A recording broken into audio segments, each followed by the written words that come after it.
He walked into the ballroom holding another woman's hand, wearing a smirk that said he owned the world. He thought he had left his ex-wife in the dust-broken bankrupt and alone. He flashed his fiancée's 10-carat diamond ring, laughed at his ex's simple dress, and tried to turn the biggest night of her career into her public humiliation. But there was one thing he didn't know. The man standing quietly in the shadows, waiting to take her hand. He didn't just own the room. He owned the entire skyline. This is the story of how an arrogant ex-husband learned that some upgrades are priceless. You won't believe how this ends. The humidity of a late July evening in New York City usually clung to the skin like a desperate lover. But inside the gilded walls of the Pierre on Fifth Avenue, the air was crisp-scented with white lilies and expensive ambition. This was the annual Starlight Gala, a charity auction benefiting the Metropolitan Museum of Art's Restoration Fund. Tickets started at $5,000 a plate, a sum that Audrey Bennett could currently afford, though she certainly didn't look like she belonged to the old money crowd that dominated the room. Audrey stood near the entrance of the grand ballroom, adjusting the strap of her vintage emerald green slip dress. It wasn't Dior or Chanel. It was a thrift store find she'd tailored herself, pinning the silk to accentuate a waist that had survived 3 years of a hellish marriage and 2 years of a brutal divorce. She checked her reflection in the darkened glass of a display case holding a 1920s Cartier tiara. Her blonde hair was pulled back in a severe, elegant chignon, her makeup minimal. She looked like a woman who had nothing to prove, which was ironic, considering she felt like she was holding her breath underwater. She wasn't here to socialize. She was working as the newly appointed junior partner at Ashley & Moss Architects, no relation to her ex-husband. Thankfully, she had overseen the set design for tonight's auction. Every draped velvet curtain, every strategically placed spotlight was her vision. "Audrey, is that actually you?" The voice hit her like a bucket of ice water. It was a voice she had once associated with safety, then with annoyance, and finally with pure, unadulterated dread. She turned slowly. Liam Harrington stood there, looking like he had stepped out of a GQ spread on corporate sharks. He was wearing a bespoke Tom Ford tuxedo, the midnight blue fabric hugging his broad shoulders. On his wrist sat a Patek Philippe Nautilus, a watch worth more than Audrey's crushing student loan debt. But it wasn't the watch that caught the light. It was the teeth. He was grinning a predator who had just spotted a wounded gazelle. And he wasn't alone. Clinging to his arm was a woman who looked like she had been generated by an AI instructed to create Instagram model. She was stunning, undeniably so, with cascading brunette waves and a red dress that was cut down to her navel. "Liam," Audrey said, her voice steady. She didn't offer a hand. "I didn't expect to see you here." "I bet you didn't." Liam laughed, a hollow sound that drew the attention of a nearby waiter. He gestured grandly to the woman beside him. "Audrey, this is Brittany, my fiancée." Brittany popped her gum, a jarring sound in the elegant ballroom, and extended a hand that was weighed down by a diamond the size of a quail egg. It was an oval cut, flanked by baguettes. It was gaudy. It was massive. It was everything Audrey had once told Liam she hated. "Oh, hi." Brittany chirped, her voice an octave higher than natural. "Liam talks about you all the time. You're the interior decorator, right?" "Architect," Audrey corrected gently. "Nice to meet you, Brittany." Right, architect." Liam sneered, stepping closer, invading Audrey's personal space. "Still trying to make that happen, huh? I heard your little firm lost the contract for the Hudson Yards project. Tough break." Audrey felt the familiar heat rising in her cheeks. It wasn't embarrassment. It was rage. Liam knew exactly where to twist the knife. During their marriage, he had constantly belittled her career, calling her sketches cute hobbies, while he played with millions in the hedge fund world. When he left her serving divorce papers on their 5th anniversary, he had decimated their joint savings, utilizing a shark of a lawyer who found a loophole in their prenup. He had left her with the debt from her failed startup, and a leased Audi she couldn't afford. "We're doing just fine, Liam," Audrey lied effortlessly. "We're actually pivoting to private residential work, high-end clients." Liam threw his head back and laughed. "High-end Audrey, look at you. You're wearing... Is that the dress you wore to my cousin's wedding 4 years ago? The one with the stain on the hem?" Brittany giggled, covering her mouth with her diamond-encrusted hand. "Babe, stop. You're being bad." But she didn't look like she wanted him to stop. She looked entertained. "I'm just saying," Liam continued, lowering his voice to a conspiratorial whisper. "If you need money, Audrey, just ask. I know the alimony payment stopped last month. It must be hard seeing how well I'm doing." He spread his arms, gesturing to the opulent room as if he had built it himself. "We just closed on a penthouse at 432 Park Avenue. Brittany needed more closet space for her Birkins." "It's true," Brittany sighed, feigning exhaustion. "The Hermes store on Madison is practically my second home. You know how it is." Audrey didn't know how it was. She bought her coffee from a bodega and took the subway.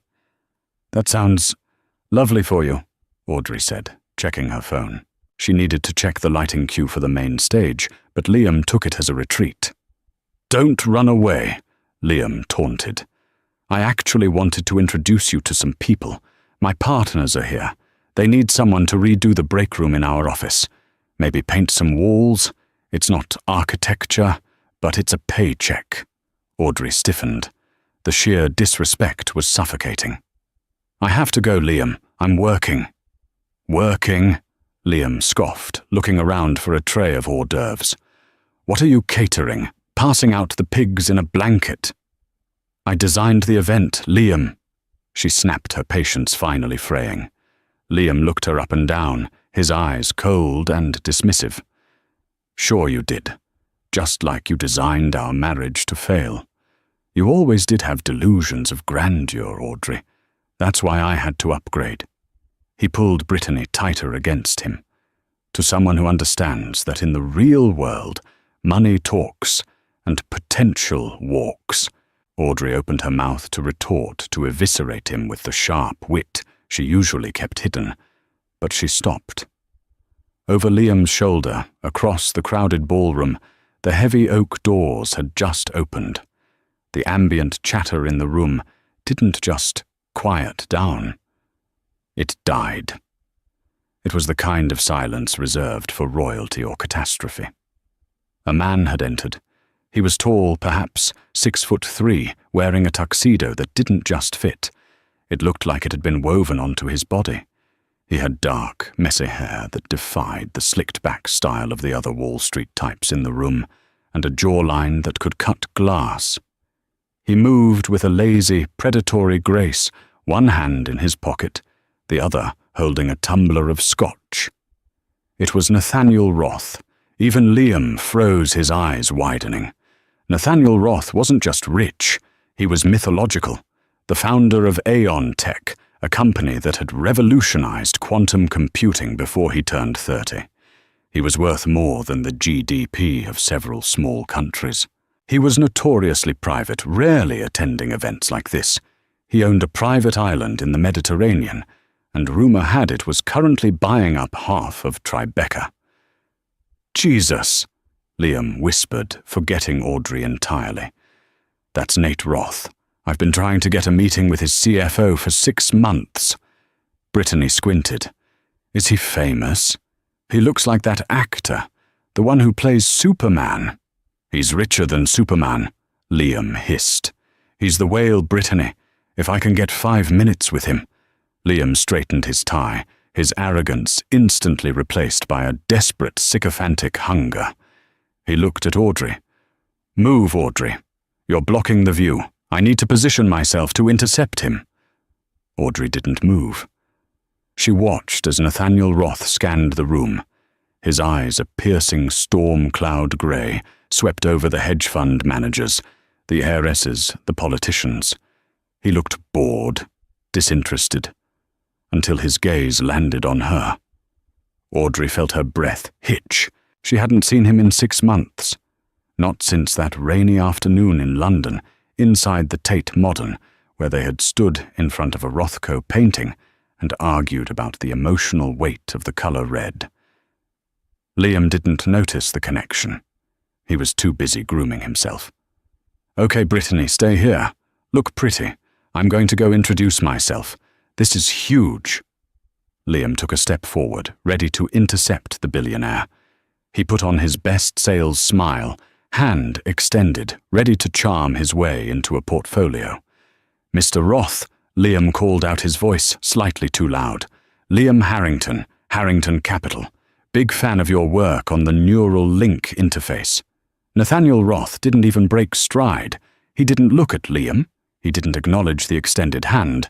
He walked right past him, the wind from his movement practically spinning Liam around.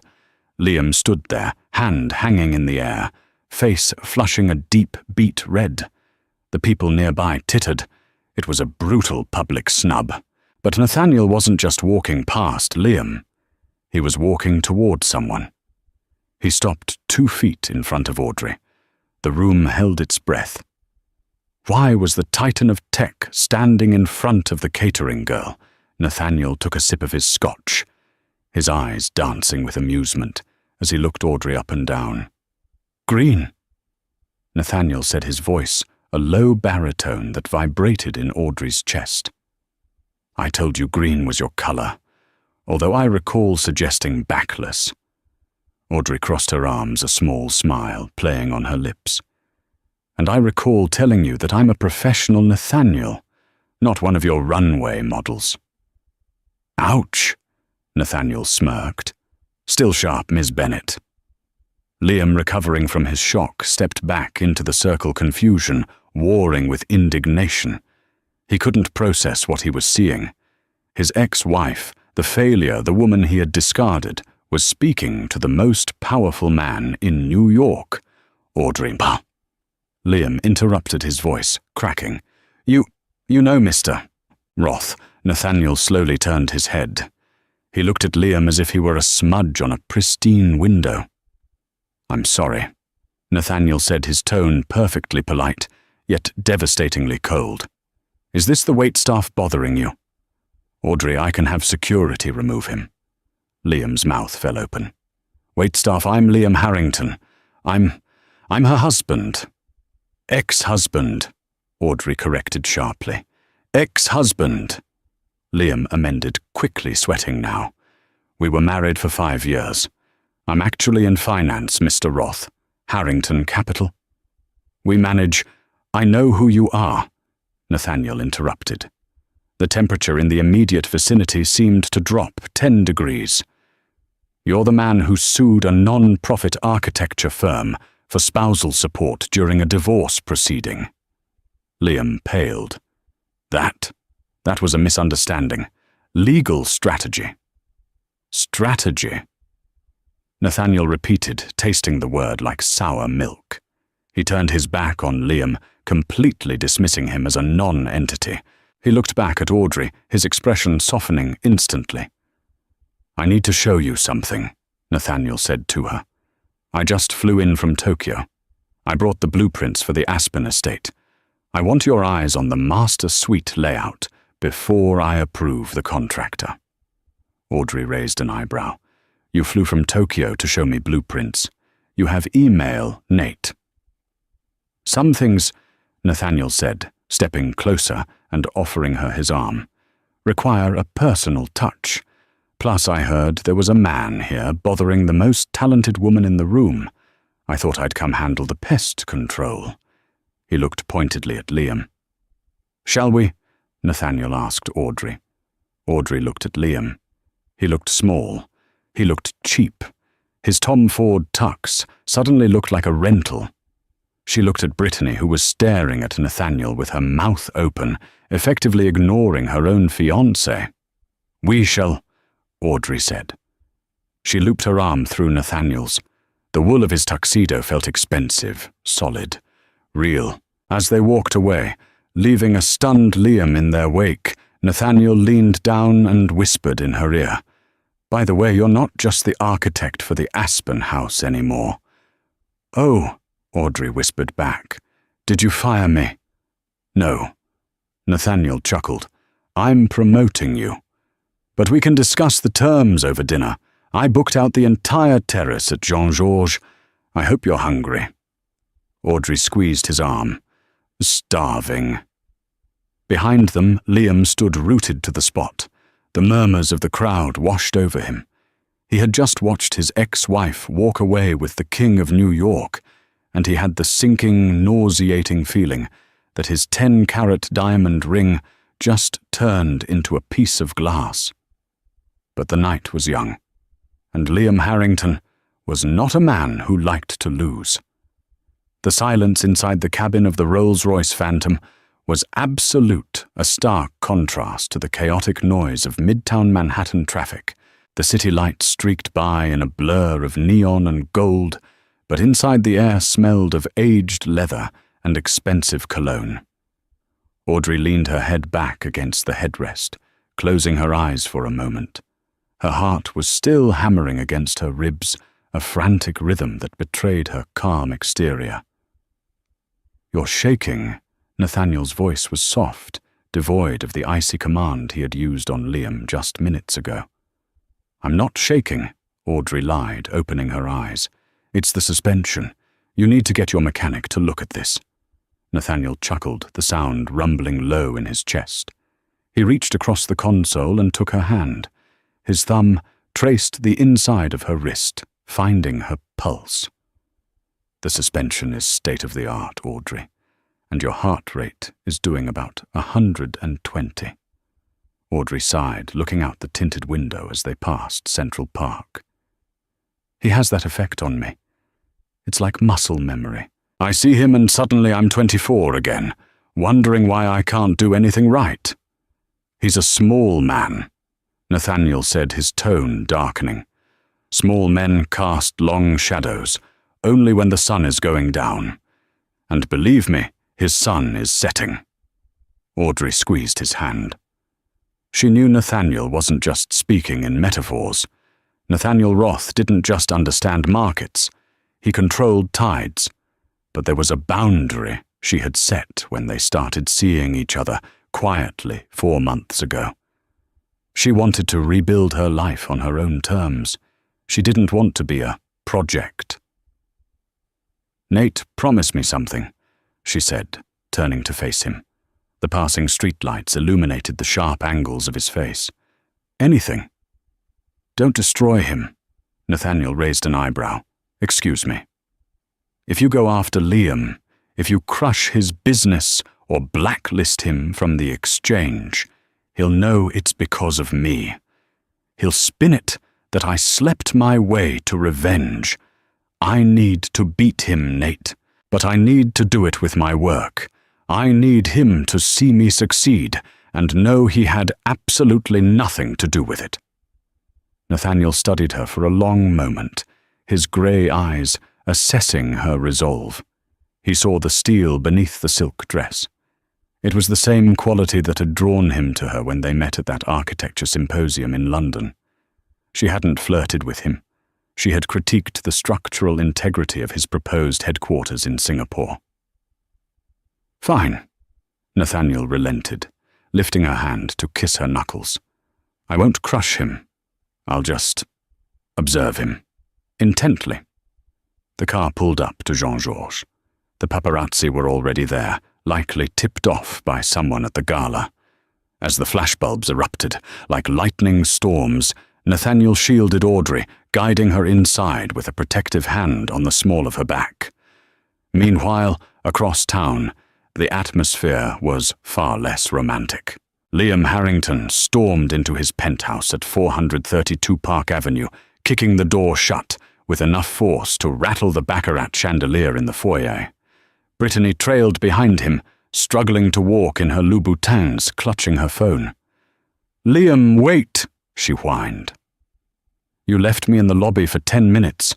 The doorman was looking at me weird." "Shut up, Brittany."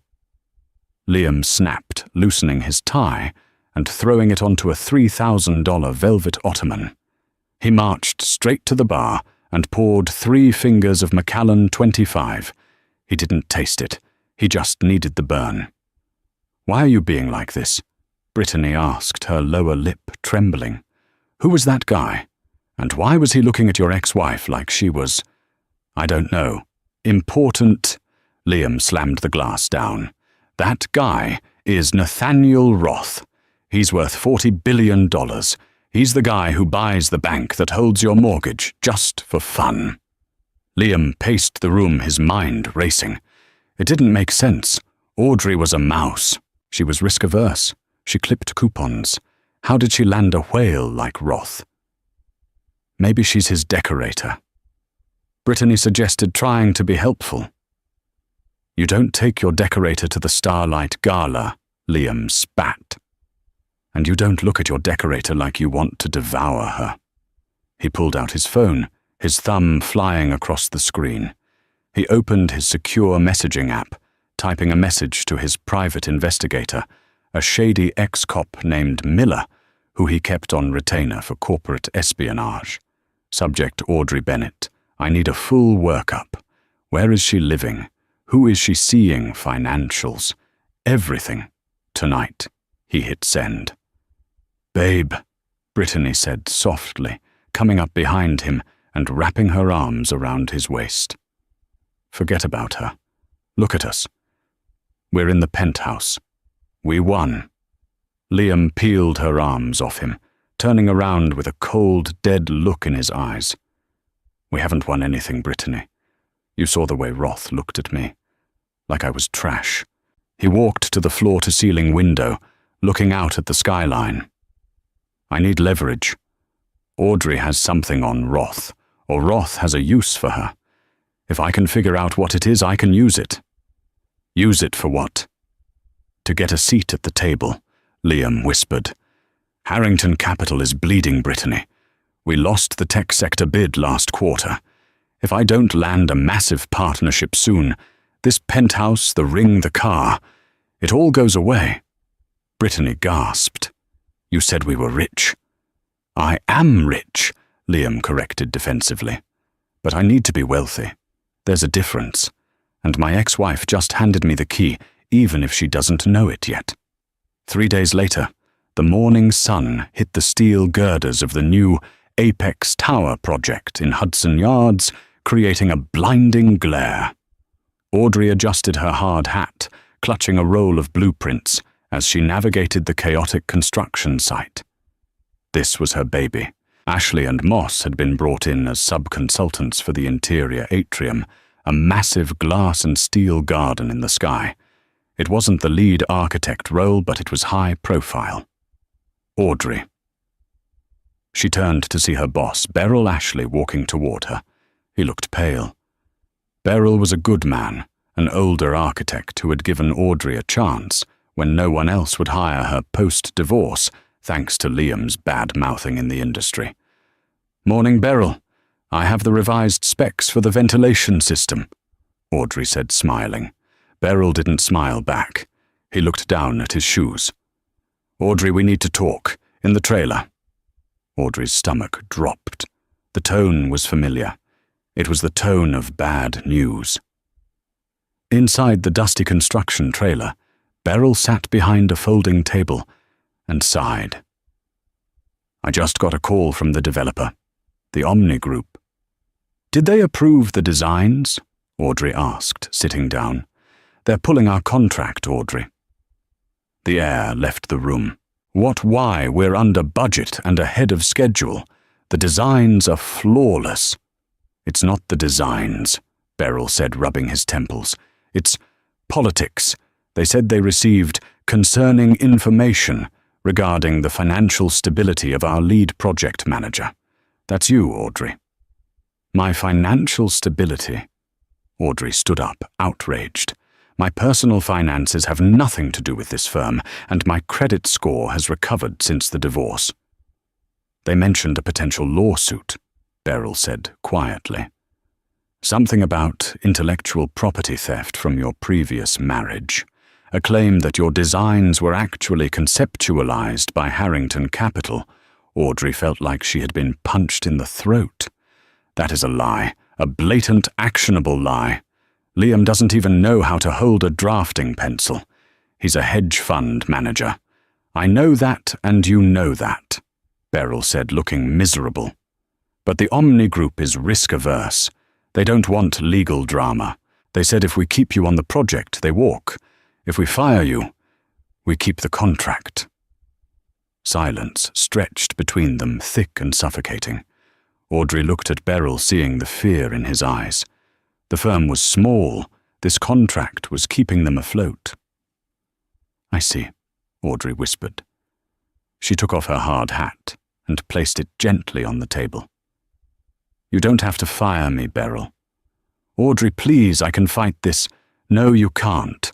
Omni is huge. You can't afford the legal fees." She forced a smile, though her eyes were burning with unshed tears. "I'll resign, effective immediately." She walked out of the trailer before he could see her cry. She didn't go home. She walked. She walked from Hudson Yards, all the way down the High Line, ignoring the tourists and the summer heat. Liam. It had to be Liam. He was poisoning the well. He couldn't stand to see her happy or successful. Her phone buzzed. A text from Nathaniel. "Dinner tonight, I'm thinking Italian. I'll cook." She stared at the screen. If she told Nathaniel, he would destroy Liam. He would turn Harrington Capital into ash by lunchtime. But then Liam would be right. She would be a woman who needed a man to fight her battles. She typed back, "Can't tonight. Migraine, need to sleep. Love you." She put the phone away and hailed a cab. She wasn't going to Nathaniel's. She was going to the source. Harrington Capital occupied the 40th floor of a sleek tower in Midtown. The reception area was all chrome and cold marble. Audrey walked in, still wearing her work boots and jeans, her blazer dusted with construction site chalk. The receptionist, a young woman who looked terrified of her own shadow, looked up. "Can I help you?" "I'm here to see Liam Harrington," Audrey said, her voice like granite. "Do you have an appointment?" "Tell him his ex-wife is here, and if he doesn't see me in 30 seconds, I'm going to start screaming the details of his erectile dysfunction medication to the entire lobby." The receptionist's eyes widened. She frantically punched a button on her phone. "Mr. Harrington, it's her. Yes. Okay." She looked at Audrey. "Go right in." Audrey marched down the hallway, ignoring the stares of the analysts in the bullpen. She pushed open the double-glass doors to Liam's corner office. Liam was sitting behind his desk, looking smug. He didn't look surprised. "Audrey," he said, leaning back. "To what do I owe the pleasure? Here to beg for a loan." "You called the Omni Group," Audrey said, walking up to his desk and placing her hands flat on the surface. "You told them lies about me to get me fired." Liam shrugged a mask of innocent confusion. "I have no idea what you're talking about. I may have had lunch with the CEO of Omni. We might have discussed risk management. If he decided you were a liability, well, maybe you should look in the mirror. I am an architect, Liam. I built my career from nothing after you took everything." Audrey's voice rose, shaking with fury. "Why are you doing this? You have the penthouse, the fiancé, the money. Why can't you just leave me alone?" Liam stood up, his face hardening. He walked around the desk. "Because you're hiding something, Audrey. You think I'm stupid? You show up at the gala with Nathaniel Roth. You leave in his car. But today, you're walking around a construction site in the dirt. You're not his girlfriend. You're his entertainment. He stepped closer, invading her space. Here's what I think. You're playing a game you can't win. Roth will chew you up and spit you out. When he does, you'll have nothing. Again. He reached into his pocket and pulled out a checkbook. He scribbled something and tore it out. Here, he said, holding it out. $50,000. Enough to survive for a few months. Take it. Quit the architecture thing. Move back to Ohio. Disappear, Audrey. Before you get hurt. Audrey looked at the check. Then she looked at Liam. You're afraid, she realized, a slow smile spreading across her face. You're not worried about me. You're terrified of him. You're trying to get me out of the city so Nate doesn't find out what kind of man you really are. Liam's hand twitched. Take the check. Audrey took the check. She ripped it in half. Then she ripped it again. She threw the confetti in his face. I'm not going anywhere, Liam, and I'm not telling Nate to destroy you. She leaned in close, her eyes blazing. I'm going to do it myself. I'm going to build something so big, so undeniable, that your little hedge fund looks like a lemonade stand. And I'm going to start by taking everything you think you own. You have nothing, Liam shouted as she turned to leave. You're unemployed. You're nobody. Audrey stopped at the door. Watch me. She slammed the door, the sound echoing through the office. As she stormed out of the building, her phone rang. It was an unknown number. Hello, she answered aggressively. Ms. Bennett, a crisp, British female voice. This is Eleanor Vance, Chief of Staff for Nathaniel Roth. Mr. Roth asked me to monitor the Omni Group transaction logs today. Audrey froze on the sidewalk. Mr. Roth knows everything, Miss Bennett. He is currently on a plane to Zurich, but he left instructions. I told him not to interfere, Audrey said, closing her eyes. He didn't interfere with Liam Harrington, Eleanor said calmly. However, Mr. Roth just purchased the Omni Group, the entire development company. The paperwork was finalized 10 minutes ago. Audrey's jaw dropped. He bought the company that fired me. Yes, and as the new owner he has a request. He would like to appoint a new lead architect for the Apex Tower project. He believes the previous firm Ashley and Moss was unfairly treated. Audrey laughed, a hysterical, breathless laugh. He's impossible, she whispered.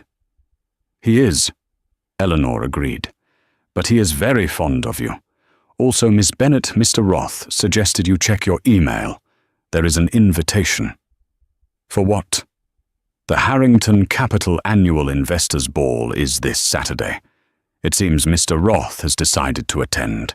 He expects you to be his +1, and he has sent a stylist to your apartment. He specified that he wants you to wear red. He said something about war paint. Audrey lowered the phone. She looked up at the skyscraper where Liam was sitting, thinking he had won. She wasn't just bringing a knife to a gunfight anymore. She was bringing a nuclear warhead. Tell him I'll be ready, Audrey said. The grand ballroom of the Plaza Hotel was suffocating under the weight of desperation masked as opulence. This was the night of the Harrington Capital Annual Investors Ball, an event Liam Harrington had leveraged his entire future on.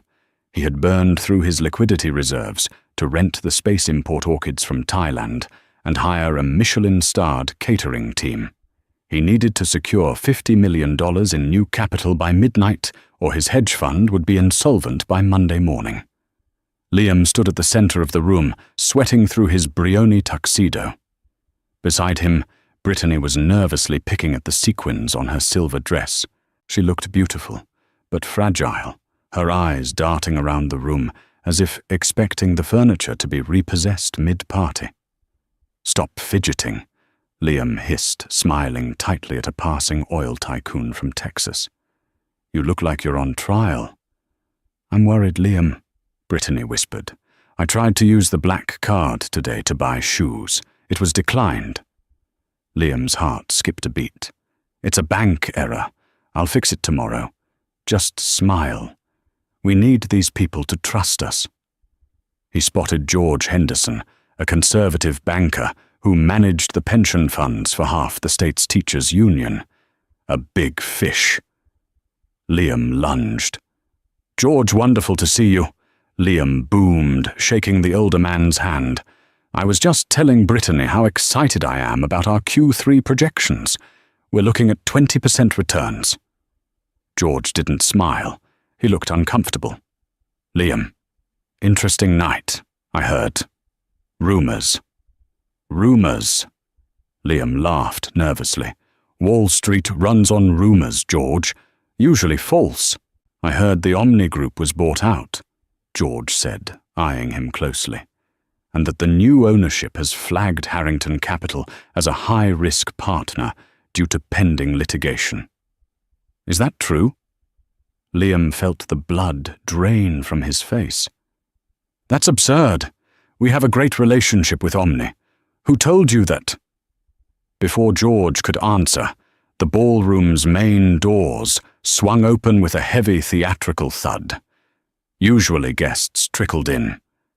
But when the doors opened this time, the room went silent.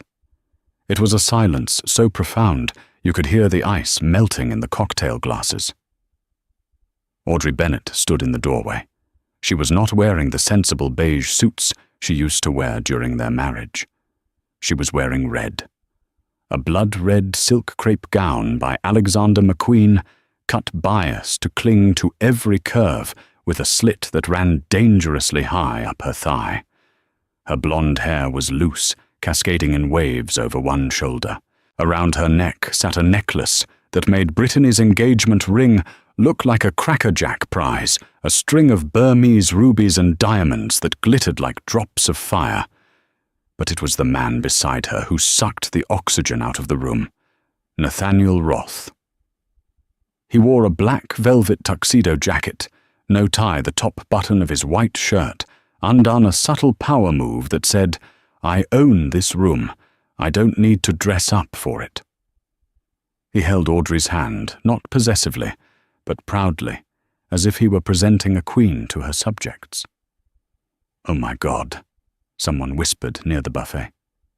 "Is that Nate Roth? At Liam's party?" Liam stared. He felt like he was having a stroke. He had invited every high-net-worth individual in New York hoping for scraps. He had not invited Nathaniel Roth. Nathaniel leaned down to Audrey. "Ready to crash the party?" "I built the set, Nate," Audrey replied, her eyes locking onto Liam's across the room. "Now let's burn it down." They descended the staircase. It was a slow, agonizing walk for Liam to watch. Every step they took, the crowd parted. Investors who had been ignoring Liam all night suddenly flocked to Nathaniel, creating a gravity well that pulled the entire party toward the couple. Liam abandoned with Brittany, and the skeptical George Henderson had no choice. He had to face them. He marched over his face, purple with suppressed rage. "What are you doing here?" Liam demanded, his voice cracking. "This is a private event. Invitation only." Nathaniel looked at Liam, then pulled a heavy cream envelope from his jacket pocket. He tapped it against Liam's chest. "I believe this is an invitation, addressed to current occupant of the Omni Group Executive Suite. That's me now. And this," he gestured to Audrey, "is my lead architect and advisor." You bought my invitation," Liam stammered.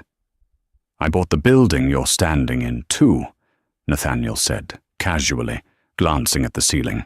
"Technically, the plaza is part of a portfolio I acquired this afternoon, so really you are in my living room." A ripple of shock went through the crowd. George Henderson looked from Nathaniel to Liam, then took a step away from Liam. Audrey stepped forward. She looked at Brittany, then at Liam. "Hello, Liam," she said. Her voice was cool, melodious. "Lovely party. A bit Flashy for a fund that's down 12% year to date, isn't it? The crowd gasped. Financials were private, or supposed to be. That's a lie, Liam shouted. We are up. We are thriving. Are you? Audrey tilted her head. Because I've seen the risk assessment reports. You shorted the tech sector right before the AI boom. You're leveraging your personal assets to cover the margin calls. Specifically, she glanced at Brittany, the penthouse at 432 Park. Brittany grabbed Liam's arm. Liam, what is she talking about? You said the apartment was paid for. It is. She's lying to humiliate me. Liam screamed, sweat now pouring down his face. He turned to the crowd, arms wide. Listen to me. This woman is a bitter ex-wife. She's trying to sabotage me because I left her. She's sleeping with a billionaire to get back at me. It was the wrong move. Nathaniel's expression shifted from amused to lethal. He handed his drink to a waiter. He didn't raise his voice, but his tone cut through the noise like a scalpel. Careful, Harrington, Nathaniel said. You're speaking about the woman who is currently redesigning the skyline of New York. And unlike you, she doesn't need to lie to get into a room. Nathaniel turned to the crowd, addressing the investors directly. Ladies and gentlemen, I apologize for the interruption. But since I am now a stakeholder in the ecosystem of New York real estate, I feel a duty to warn you. Harrington Capital is not just insolvent. It is under investigation by my legal team for corporate espionage and tortious interference regarding the Apex Tower project. He paused, letting the words sink in. I am pulling all Omni Group assets from Harrington-managed funds, effective immediately. I suggest you check your exposure. It was a death sentence. In the world of high finance, confidence is everything. Nathaniel Roth had just nuked Liam's confidence. Phones started coming out. People were texting their brokers. The crowd began to disperse rapidly, heading for the exits, avoiding eye contact with Liam. No, wait! Liam chased after George Henderson. George, it's a bluff. He's just jealous. George shook him off. I'm sorry, Liam. I can't risk the pension fund. We're pulling out. Within 10 minutes, the ballroom was half empty. The only people left were the catering staff, a sobbing Brittany and Liam, who stood alone in the center of the dance floor. Audrey walked up to him. She didn't look gloating. She looked pitying. I told you, Liam, she said softly. You built your life on a foundation of sand. It was only a matter of time. You ruined me, Liam whispered, tears of rage in his eyes. You bitch. You absolutely ruined me. No, Audrey said, turning to leave her red dress trailing behind her like a river of blood. I just turned on the lights.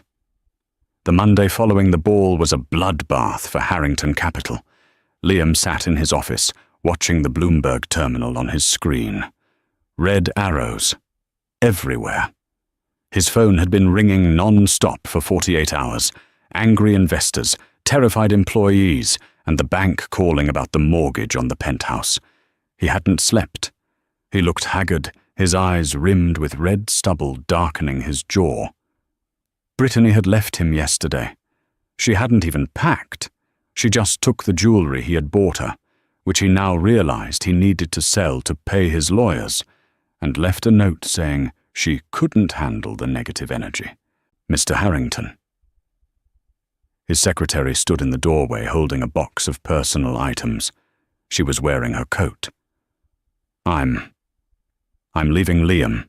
The payroll check bounced this morning. It's a glitch, Liam snapped, throwing a stapler at the wall. I told you the transfer is coming from the Cayman account. There is no Cayman account, Liam, she said sadly. Everyone knows. It's over. She walked out, leaving him alone in the silence of the 41st floor. He needed a plan. He needed a weapon. Nathaniel Roth was powerful, but everyone had a weakness. Every billionaire had a skeleton in the closet. Liam opened his private safe and pulled out a burner phone. He dialed Miller, his PI. Tell me you have something, Liam rasped. "I paid you 10 grand last week." "I got something." Miller's voice was gravelly. "But it's not on Roth. The guy is clean, scarily clean. No mistresses, no tax evasion he donates to orphanages. It's disgusting." "Then what?" Liam slammed his fist on the desk. "I need dirt." "It's about the girl, Audrey." Liam paused. "Audrey? She's boring. What could she possibly have? I dug into her time at her old firm before she married you. There was a project in Chicago, a bridge collapse. Minor one, no injuries, but a structural failure. So her name was on the initial drafts," Miller said. "She was cleared of wrongdoing, blamed on the contractor, cutting corners with cheap steel. But the paperwork is murky. If we could prove she knew about the bad steel, that's criminal negligence. That's a revoked license. That's prison." Liam's eyes lit up. It was a stretch. It was likely false, but he didn't need it to be true in court. He just needed it to be true in the media. If he could paint Audrey as an incompetent, dangerous architect, Nathaniel would have to dump her to protect his own brand. The Apex Tower project would be halted. It would be mutually assured destruction. "Get me the files," Liam ordered. "And Miller, I want you to plant something at her current job site. Can you get into the Apex site? Security is tight. Roth's guys are everywhere." "Find a way," Liam shouted. "Bribe a Majestic worker. I want a safety violation, a big one. Something that shuts the project down and points the finger at the lead architect. It'll cost you double. Just do it." Liam hung up. A dark smile twisted his lips. If he was going down, he was taking Audrey with him. Across town, Audrey was standing on the 50th floor of the steel skeleton that would become the Apex Tower. The wind whipped her hair, but she felt steady, strong. "The load-bearing columns on the east face need to be reinforced," she told the foreman, pointing to the blueprints on her tablet. "I don't like the wind shear calculations from the new simulation." "You got it, boss," the foreman said respectfully. "We'll double the bracing." Since Nathaniel had taken over and reinstated her, the crew treated her like royalty. Not because of who she was dating, but because she knew her stuff. She had caught 3 major errors in the previous architect's plans that would have cost them millions. She felt a presence behind her. She turned to see Nathaniel stepping off the construction elevator, wearing a hard hat that somehow didn't diminish his elegance. "Lunch delivery," he said, holding up a brown paper bag. "Burgers from that dive bar you like." Audrey smiled, the tension in her shoulders melting. "You act like a normal boyfriend, and then I remember you bought the company just to give me a job." "I bought the company because it was an undervalued asset," Nathaniel corrected, leaning against a steel beam. "Giving you the job was just correcting a management error. How does it feel being back?" "It feels right," Audrey said, looking out at the city. "I feel like I'm finally building something that's mine." Nathaniel's face grew serious. "Audrey, there's something you need to know. My security team flagged a breach." Audrey stiffened. "A breach. Someone tried to bribe one of the crane operators this morning, offered him 20 grand to loosen the bolts on the counterweight." Audrey gasped. That could kill people." "Who?" "The operator was honest. He reported it immediately. We traced the money. It came from a Shell account linked to a private investigator named Miller, who is on the retainer of Harrington Capital." Audrey felt cold. "Liam, he's trying to sabotage the site. He's desperate," Nathaniel said, his eyes darkening to the color of storm clouds. "He's crossed the line from corporate rivalry to criminal endangerment. I have enough evidence to have him arrested right now." Audrey looked at the burger bag, her appetite gone. If you arrest him, he becomes a martyr. He'll say you framed him because of me. The narrative becomes billionaire bully's ex-husband. So what do you want to do? Nathaniel asked. We can't let him keep trying to hurt you. Audrey walked to the edge of the floor, looking down at the ant-like cars 50 stories below. She thought about the bridge in Chicago. She knew Liam would dig for that next. He was predictable. He's going to come for my reputation, Audrey said. He's going to try to prove I'm a fraud. He'll dig up the Chicago incident. Nathaniel raised an eyebrow. The Chicago incident where you whistle blew on the contractor. Yes, but he'll twist it. He doesn't care about the truth. Audrey turned back to Nathaniel, a plan forming in her mind. It was risky. It was dangerous. But it would end this once and for all. Don't arrest him yet, Audrey said. Let him plant the evidence. Let him think he's succeeded. Audrey, that's dangerous. Not if we control the environment. I want to catch him in the act. I want him to do it himself. I want there to be zero doubt on camera, in front of witnesses, that Liam Harrington is not a victim, but a villain. Nathaniel studied her face. He saw the fire there. You want to set a trap, he said slowly. I want to invite him to the site, Audrey said. Tonight. Tell him I want to negotiate a truce. Tell him I'm willing to give him a payout to leave us alone. He'll think it's a surrender. Exactly. And when he comes, we'll be waiting. Nathaniel sighed. Then a slow grin spread across his face. You know, remind me never to cross you, Miss Bennet. You're terrifying. I learned from the worst, she said grimly. Audrey pulled out her phone and drafted a text to Liam. Liam, you win. The pressure is too much. Meet me at the Apex construction site, 50th floor tonight at 10 p.m. Alone. We need to settle this. She hit send. Now they waited for the rat to enter the maze. The wind on the 50th floor of Apex Tower screamed through exposed steel beams like a warning siren slicing through the darkness of the unfinished atrium.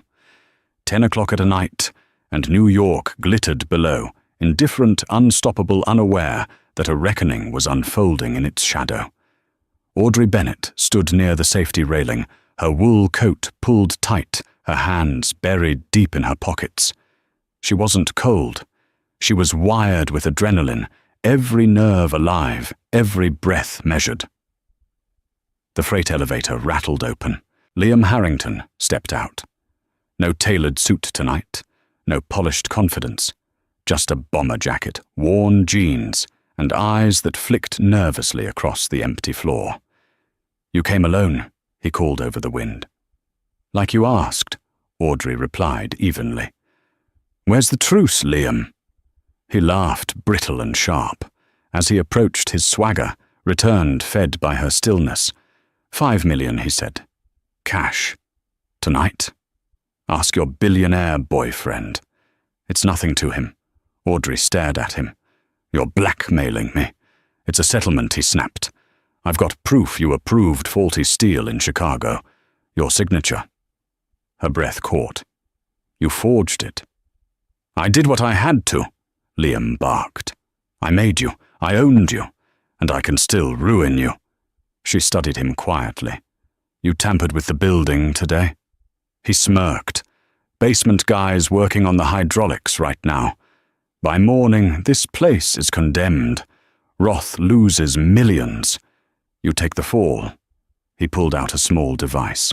So choose. Pay or I destroy you. Audrey met his gaze. You're pathetic. His face flushed. Don't you confess to forgery, extortion, sabotage, endangerment, she said calmly. All on record. Record, he scoffed. It's just us. Is it? She snapped her fingers. Floodlights exploded to life, washing the floor in blinding white. From the stairwell emerged Nathaniel Roth, phone raised. Crystal clear audio, he said, coolly. Live streamed to the NYPD. And you're bored. Liam froze. Then came the officers. Liam Harrington, you're under arrest. As they cuffed him, He screamed her name, begging, blaming, unraveling. Audrey watched without flinching. "I didn't ruin you," she said quietly. "You did." Silence returned when the elevator doors closed. Nathaniel wrapped her in his arms. "It's over." She exhaled for the first time in years. Weeks later, Apex Tower opened in glory glass, light orchids and waterfalls suspended in the sky. The press called it a masterpiece. They called her a phoenix. On the glass bridge, Nathaniel took her hand and offered her not a diamond, but a key. "To our future," he said. Audrey smiled already, imagining blueprints, foundations, and endless possibilities. She wasn't anyone's shadow anymore. She was the architect of her own light. And that is how Audrey Bennett went from a bankrupt divorcee to the queen of the New York skyline. Liam Harrington learned the hard way that when you try to bury someone, you better make sure they aren't a seed. He sits in a cell today, while Audrey builds the future. It's a reminder to all of us. Your value isn't determined by who leaves you, but by what you build after they're gone. What did you think of Liam's punishment? Did he get off too easy with 5 years, or was losing his fortune the real justice? Let me know in the comments below. If you enjoyed this story of revenge, romance, and redemption, please smash that like button. It really helps the channel. And don't forget to subscribe and hit the bell icon so you never miss a story. We have a crazy tale coming up next week about a nanny who inherits a fortune, and you won't want to miss it. Thanks for watching.